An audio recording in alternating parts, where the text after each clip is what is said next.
Hey guys, welcome back to the channel as we continue the Gen 1 Raptor rehab. This week's episode, we're tackling suspension.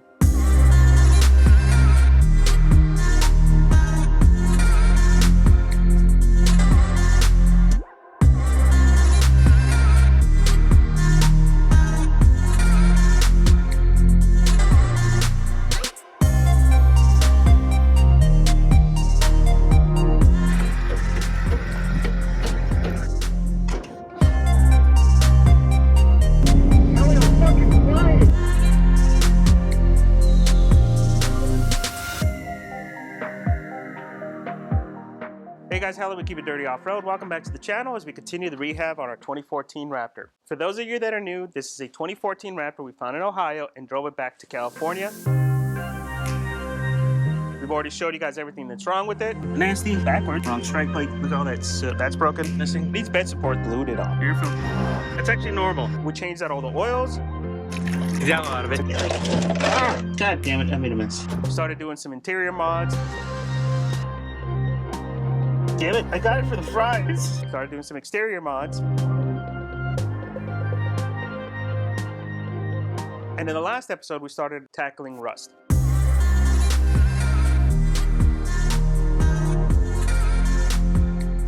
This video, we're gonna address suspension. We have a lot to cover, including what happens when you don't do any maintenance to your suspension, what a suspension refresh looks like to really get everything back to normal, and show you guys all the problems we've had along the way. It's a lot to cover, but I know a lot of you guys that are interested in mid-travel or have a mid-travel, there's a lot of lessons learned packed into this episode. Now, before we get into it on everything that we're doing, I think it's important to show you guys where we started. This truck, even though it's a 2014, the axle suspension was built a little over 5 years ago. It did see some dirt, so it actually got some use in the Midwest, but it was primarily used in the Midwest, so there's a lot of rust, there's a lot of corrosion over everything. Going into it, we knew this was going to be a project. We knew that one of the shocks was leaking. Based on the age, we knew that all the ball joints, all the bushings, all that stuff had to be replaced. But on the drive back, things didn't go so well. It was quickly apparent to us that there was something wrong with the truck. A few hours into the trip, we started having this nasty noise coming from the front end, mainly from the front suspension on the driver's side. After a quick inspection, we found something majorly wrong with this front end. The axle was rubbing on the coilovers. Being in the middle of the trip, I flew out. I didn't have any tools with me, so I got a hold of a buddy of mine that's very familiar with the Gen 1 platform and asked them for advice on what I can do, what kind of tools I would need to try to fix this, or main goal was just to get home. In turn, he went and got a hold of SVC. Jeff at SVC got a hold of me right away. Now, this was quite comforting because right off the bat, Jed let me know everything that I needed to do, what tools I would need in case it got worse. He set up some help along the way, and then at the same token, he scheduled me to come in about a month later into the shop to have it all fixed up. It was fucking amazing, guys. Before I even had a chance to freak out, SVC got a hold of me directly. I didn't even think of getting a hold of them, and I already had a plan. I already knew what I was going to do in case it got worse. I had help along the way to get the axle removed so it wouldn't get any worse than it was. And then finally, there was a path to fix it. It was amazing. I've never experienced customer service like that from anybody in the industry, from any of the shops in the industry. So I know a lot of you guys are probably wondering what happened. Why was this truck doing this? It really comes down to the previous owner and the shop he used to install this kit. Basically, the guy that installed this kit completely overstated his capabilities. The bolt kit that was on this truck was not installed correctly. None of the welded on parts, like the structure above the shocks or the slot deletes, were welded on correctly. The slot delete was way off, especially on the driver's side. When everything was welded on, it wasn't properly squared in. It wasn't properly all in place to begin with, so when the dealer attempted to do an alignment as part of their dealer checks, they made things worse, and that's when the suspension started rubbing. What makes it worse is this is a truck that SVC has been trying to fix under warranty for years. They've been trying to get a hold of this owner to either ship the truck to them so that they could fix it, replace all the parts, redo all the welds. The owner even brought this truck to Baja on a couple Baja runs, and at that Baja run, they asked him, hey, can you leave the truck so we can fix it? And he refused, which was very perplexing, right? If somebody offered me a warranty repair on something like this with what this truck was doing, I would take it. I don't understand why the owner refused, but at the same token, that just started a pattern for how this owner was going to treat this truck, and the suspension suffered for it because the suspension saw no maintenance the whole time he had that bolt kit. Yeah, it's pretty surprising, right? But I can't thank the SVC guys enough because they really stepped up to help me out here. Even though currently it's 3 to 6 month lead time just to get into SVC, they scheduled me a month out from when we found this problem. Completely amazing that they were able to get me in so quickly. Now, as far as the plan was, We were going to cut off all the old suspension. All the old components were going to be cut off. Mainly the improperly installed structures and the slot deletes and all that stuff. Anything that was wrong, they were going to cut out. They were going to update the kit to the latest version to get it to the latest version with the latest capabilities and everything like that, because this is an older kit. And they've done a few revisions since then. We wanted to change the tie rods. This truck had the old style tie rods that all they do is break power steering racks, so we're gonna update the tie rods. And all that work, guys, was gonna be completely under warranty. I was blown away. They're the ones that offered this. I'm not asking for anything, they offered it. Now that doesn't mean the stop was gonna be completely free though. It is an older truck, and I wanted to make sure that we took care of some maintenance while it was there. So while SVC is covering all the big stuff under warranty, I went ahead and asked them to replace all the bushings and all the ball joints. And that gets expensive on a truck like this that hasn't been touched in 5 years. But on the same token, because I know how much all this stuff costs, I wanted them to make an attempt to reuse as much as we could. If we could, let's reuse the hubs, let's reuse the axles, all that stuff as much as we could, because some of those parts have really long lead times, and if we had to replace them, the truck would be down much longer. Now this truck came with RCV axles. If you guys know those, they're expensive, and right now they're over 6 weeks. Over 6 weeks just to get a set. And then finally, I was gonna cover the cost of the shock rebuilds. I wanted to get all the shocks refreshed. They're gonna need fresh oil, fresh seals, fresh everything, because one of them was leaking. Now SVC got to work on the truck real quick. I dropped it off and they were telling me a week stay. Me knowing how things go, especially with COVID, if we had to replace anything, I was planning on a 2-week stay. They surprised me with that timeline. After the first day, everything was off the truck. They had it all off, all the shocks were off, all the components were already cut off within the first day. It was fucking amazing. I picked up the shocks and then drove them down the street to Elliot at Onyx Motoring shock service to take care of the rebuild. The goal was to have the shocks done in about a week. And Onyx was the only company willing to attempt to try to get them done that quickly. All of the shops were giving us 4 to 6 week lead times, more if we wanted to get any kind of paint or any kind of rehab. And I wanted to get the trails back as soon as possible. Onyx were the only guys really ready and set up to do that for us and get it back and turn it around within the timeline we had. All right, today we're coming into Onyx. Give you guys a quick tour of their shop. This is Onyx Onyx Motorized Shock Service. Yep. These guys are the ones taking care of my shocks, and I mean, look at my 4.0s, man. I'm gonna put some before shots so you guys can see that, but this is just amazing work. I mean, they were pretty rusted out before, but look at that. You could barely tell that there was any damage there. They look amazingly good, man. He's been doing a killer job. Here's the brains behind Onyx. This is Elliot. Hello, hello. So those are my 3.5-inch bypass, right? All fresh and brand new. They look so good, dude. All coated and fresh. I think the biggest change too has to be the bump stops. The bump stops, you couldn't even see the chrome in the shafts. It was so messed up. Yeah, it was pretty bad. Needless to say, it was pretty bad. I would say it was worse than all these on the rack right now. Yeah, I would say it would be a comparison to this, but with all the corrosion. Yeah, this just has corrosion. Mine had layers of junk. Layers. So, and Pops had 4 days of scraping the layers off before we got you started. That looks so good though, dude. Especially these, man. I remember these were like full of rust. It was all rust. Yeah. Yeah, you can't even tell there was any rust on these at all, dude. This is really good work. There's a few little rust spots right there, but, you know, I figured just leave it original, right? Yeah. Yeah, that's not a big deal. Bust out bolts that won't come out. Especially with how hard it is. Especially how hard it is to get bolts nowadays. Now, this is your actual work area, right? This is where you take them apart, do all the assembly, and whatever you can polish, you take care of here, right? Yes, sir. And the basic stuff. Everything else, if you want something very, very specific, powder coating, Cerakoting, it all gets sent out. Now, this is my old shock. This is by far one of the nastiest. This is what happens when you neglect your shocks, guys. If you don't realize it, every 5,000 to 25,000 miles, depending on how much off-roading you do, they have to get rebuilt, man. The shit going on right there with the seals. Just look at that. That just gets all up in there. That's just like pure neglect, dude. Not actually ever washing them. Yeah, it's just...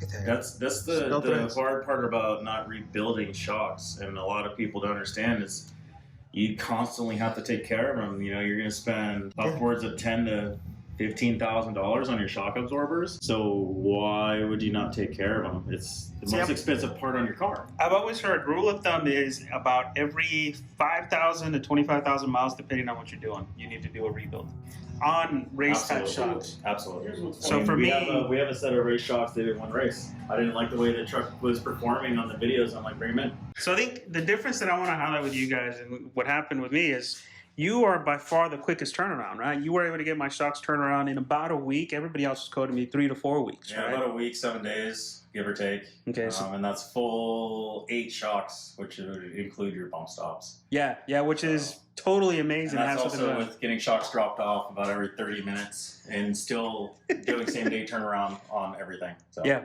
And I think that's the amazing part, guys. If you want quicker turnaround, Elliot here at Onyx can definitely get you guys taken care of. And even with tough situations like my shock right here, which was a freaking nightmare, he's able to get it turned around quick.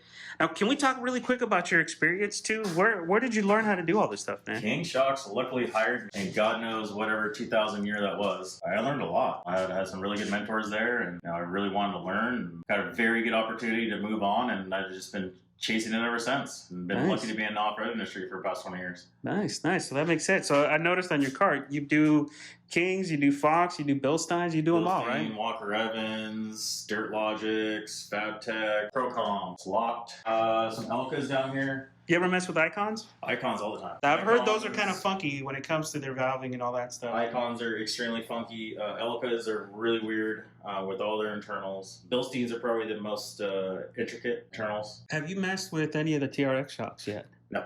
I haven't had a chance to. Nobody's been. I know they're brand new and barely any of them are off-roading them. So, but I have a feeling the TRX shocks are going to be just like the live valves on the Raptors. They might be a little bit easier, right? Because the live valves similar style shock. So no internal bypass though, which is kind of nice. I don't know how that whole shock's going to work.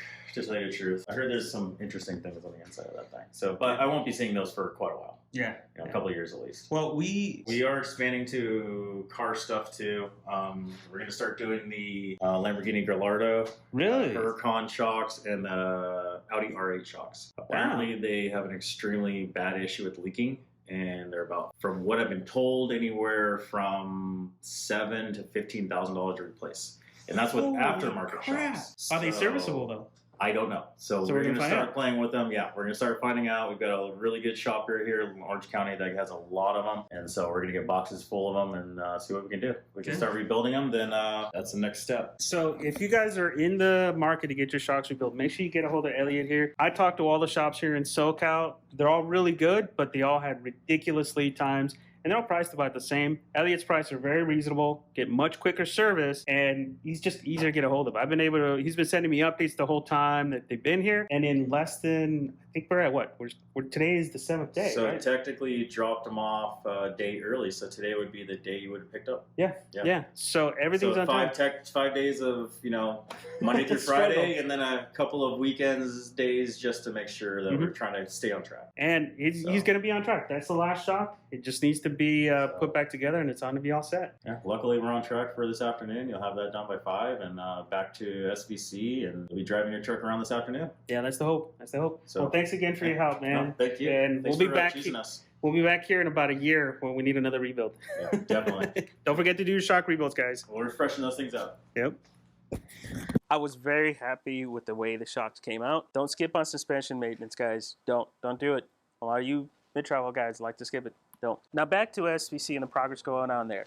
SVC promised me that they were going to try to get this truck done in a week. I planned on 2 weeks, and they blew me away. All hands on deck on the truck. I was getting daily updates from them. I was getting pictures from them on everything that they were doing. They were making amazingly quick progress on the truck during a very busy season. They even got me some of their plates to powder coat so that we can match them to the skid plates and everything else that we were going to do. So I also kind of used those as an excuse to go check up on the truck and see how it was doing, because I was blown away. I basically had all brand new suspension all along the front end of this truck. I mean, everything looked brand new. It looked completely different from when we started, where the truck was all rusted out and everything was all corroded. Now, because of the state of the truck, we ended up having to replace the hubs. Both of the hubs were just too far gone. They were too rusted, and the bearings were just too worn out. We did end up reusing the axles. They measured one of the sides and found out that they were the correct size for the new kit, so we went ahead and reused the RCV axles. They're too expensive to replace anyways, and it would have been an extended downtime, so I was kind of happy for that one. But they also went well above and beyond what I was expecting. We hadn't talked about it, but they completely replaced my bunk kit. They completely replaced it. It was really rusted out. They just replaced it completely. They didn't charge me for it.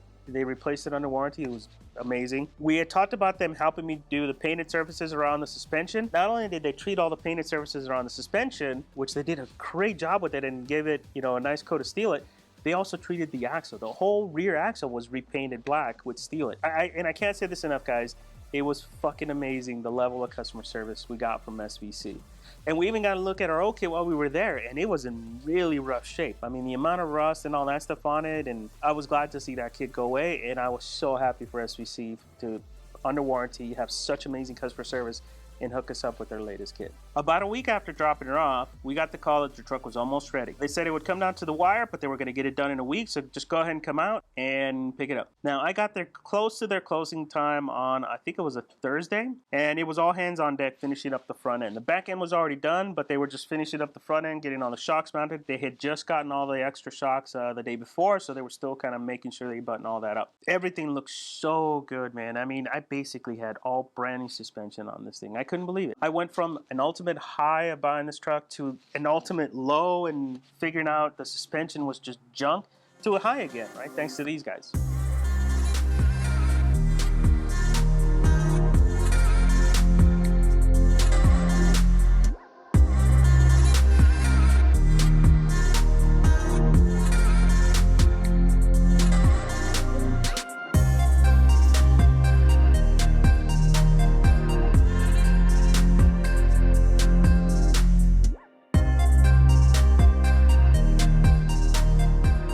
Once we picked it up from there, we were able to drive it home, and I thought that's where our suspension stuff would end. It didn't. Here is where we started getting haunted by the previous owner's mistakes and lack of maintenance with it. When we got home, we noticed that there was some oil coming off the front end, and there was a little pool of oil underneath the truck. On closer inspection, we found that the driver's side axle was not properly seated. It was actually popping out. We could get it to easily move out, so we can get it to easily pop out, but we couldn't get it to properly seat.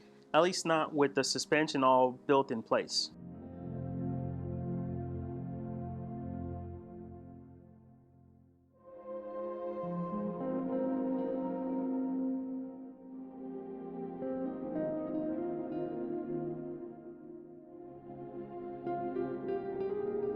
All right, Christian, I need you to be my test dummy and try to pull it out now. See if it'll come out. It won't pull out now, right? Okay, that's what we wanted. Here's this. Yeah, that's the IW delete. That thing's nasty. We got it together, and then she started popping.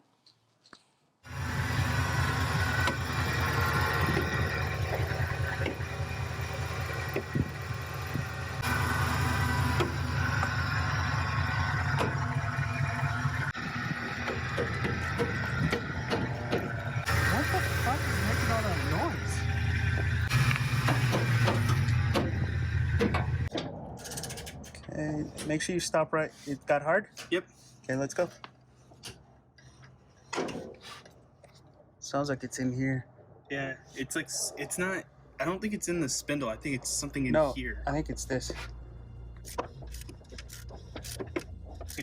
Oh wait, it's getting hard now. You ready?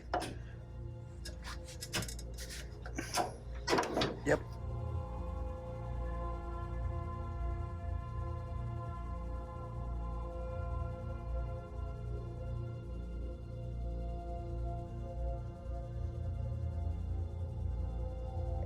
Well, we found a problem. We tried to take the axle on when we pulled. That happened. So, yeah. This is the axle that's been giving us problems, right? This is the axle we had to take apart. And that's our problem right there. Dang it, Dad, what'd you do? Oh, this is so dumb. It's the kind of shit that happens when you do a whole rebuild. Gotta find some gremlins sometimes. So we got the shaft all cleaned up. We got the old shaft packed up, loaded up on the truck, and we went off to SVC the next morning to have them install it the right way and rebuild the axle.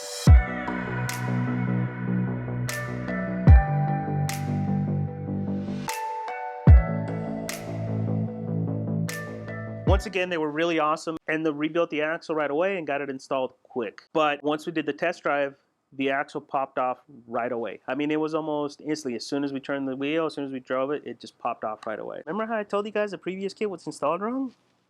What we found out is it looks like the axles were ordered in different lengths. As far as I know, the axle shaft should be the same length on both sides, But because this side was installed incorrectly and it wasn't squared correctly, they ordered a slightly shorter shaft and it wasn't going to work with this kit. I can't really blame the SVC guys. They measured one of the shafts. They assumed that whoever put this kit together knew what he was doing, at least with that, and just ordered the kit. But no, they ordered custom shafts, different lengths.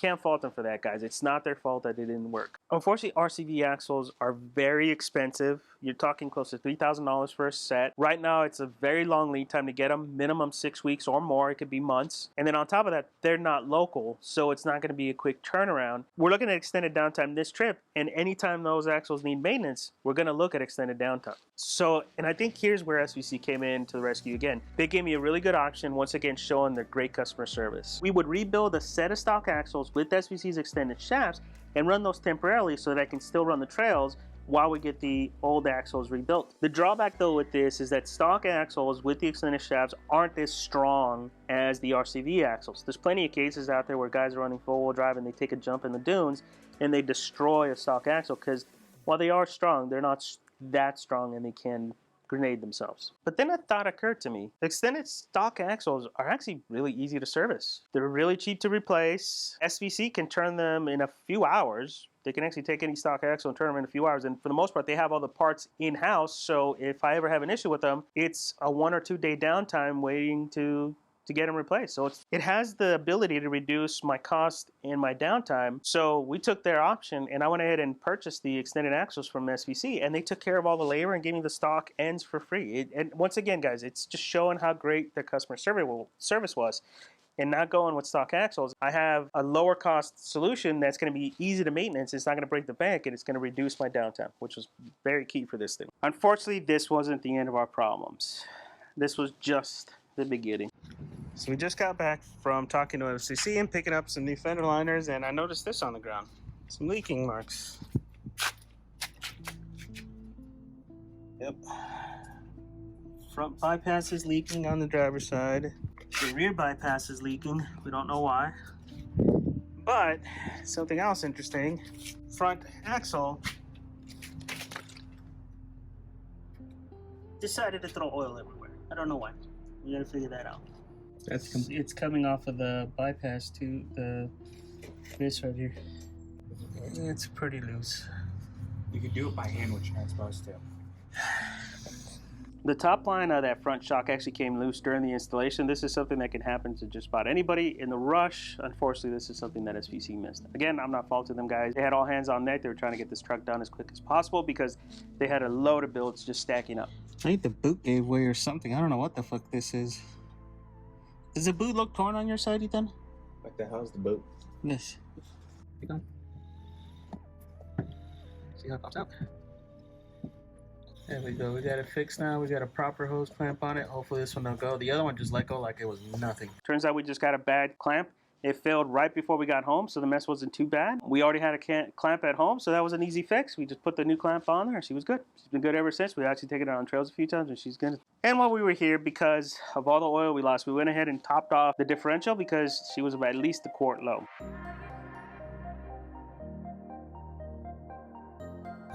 And we got that leak sorted. This thing was loose, so I think we got it, hopefully. Now that week, we went ahead and got the truck ready, and I really wanted to get out on dirt. I wanted to see what he could do. We haven't driven in a while, so it was mainly to get my cobwebs out and get back on the trails, and also to see what this truck can do and make sure that everything was good, right? Everything was properly installed in place. Everything's working the way it should. Hell, I'm fucking flying!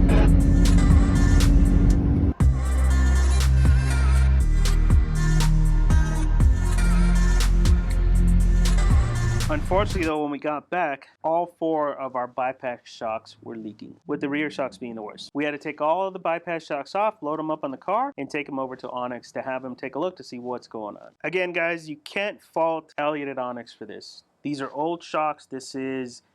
We're being haunted by the lack of maintenance from the previous owner. The shocks haven't been touched in over 5 years. That's a long time for race series shocks. You know, they're only designed to be good for a single race, right? They use them in a race, they get rebuilt, use them in the next race. There was a lot of corrosion left on them that wasn't ever treated. Something was bound to go wrong, and I can't fault him because, I mean, the man has great taste in cars.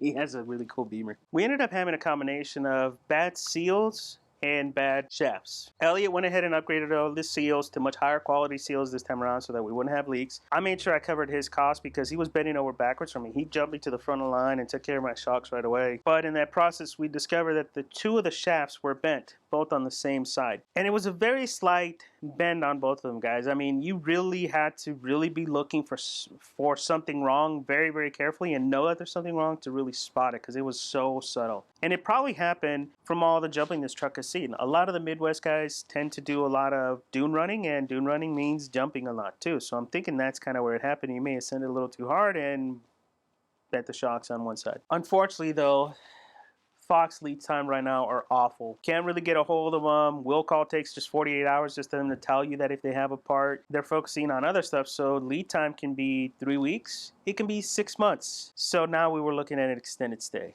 Thanks to Elliot's help, he was able to rebuild the shocks and get them to a point that we can at least run them.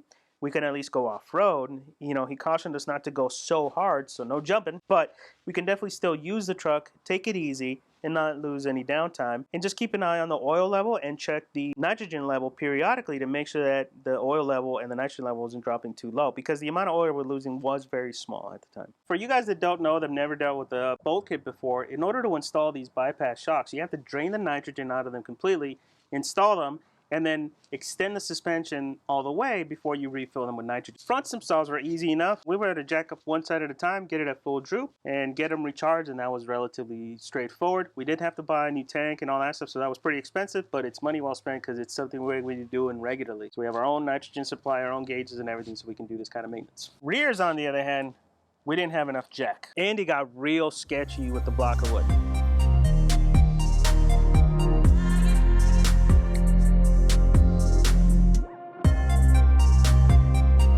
Luckily though, my son here, my oldest, the one behind the camera here, say hi, Christian.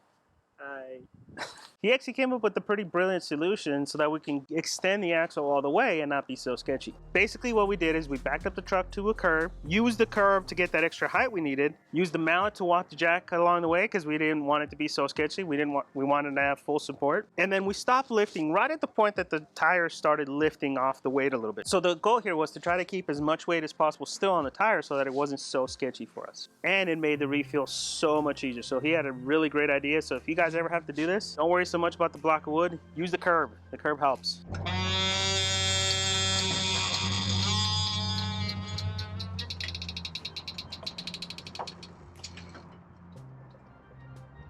All done. I'm tired. Hey, tired. All right, guys, so that's where we're currently at with the suspension on this truck. We spent a lot of money so far, and we're nowhere near done. I'm hoping this video serves as a warning to you guys out there. If you have a mid-travel truck and your shocks haven't been touched in 2 years, touch them. Get them rebuilt. Start looking at all your ball joints. Start looking at what you're going to need after replace. You're going to need to service your suspension. Don't let the suspension rot. Don't let those shocks rot. They're not like the stock shocks that can go 50,000 miles without a rebuild. You have to touch those often because they're way more capable and they can take more abuse, and that extra capability and that extra abuse means they need more maintenance. For those of you guys looking to buy a mid-travel truck, inspect the hell out of that truck. Make sure you guys get under there. If you see any signs of problem, haggle a minimum, and I mean a minimum of $10,000 off the price, because it's going to cost you that or more to rehab it. If the owner can't remember the last time the shocks were serviced and it was done, say, when the truck was built and it's more than 2 years, run. You don't want to touch that truck. That is a nightmare to fix. It's going to have a ton of problems and you're going to waste a ton of money rehabbing it. So the truck is running now. We're actually going to start hitting trails already. If you look at it, she's dirty. We've already hit some trails already. But we still have a couple items to fix, right? You guys are still hearing on the winding and all that stuff, so we're going to take care of all the noise up front. We're going to replace the tensioner, pulleys, and we're going to replace the power steering pump. That sucks bad. We're also going to start planning our chase rack. I want to have a little bit more efficient way of carrying all my gear back there, and I mean, it's my truck. She's got to have the Marty McFly treatment. And then there's still a couple more few rehab items that we need to take care of. So the rehab's not over, guys. We still got a lot to do to get this truck perfect and get it running on the trails often and reliably. Now, if you guys want to join us on the trails, we go out often. We go out about every other week, and we put our run announcements on Instagram. So if you guys want to join us, come out. We welcome all experience levels on these runs. If you're new or if you're highly experienced, it doesn't matter. Just come out. My runs are all no pressure runs. You run as fast as you want or as slow as you want. We try to keep the faster guys up front with the slower guys out back. Always no pressure. We want to make sure everybody's comfortable. All we ask is that you have a VHF radio so you can stay in contact, know what's coming, an Apple device for lead nav for maps so we don't lose you. You guys have to learn how to read your map. Some of you guys don't know how to read maps, and it showed this weekend. I may have to do that as a video. And a good attitude. It's very important. All right, guys, that's it for this video. Thanks a lot for watching. Don't forget to subscribe. We'll see you guys on the next one.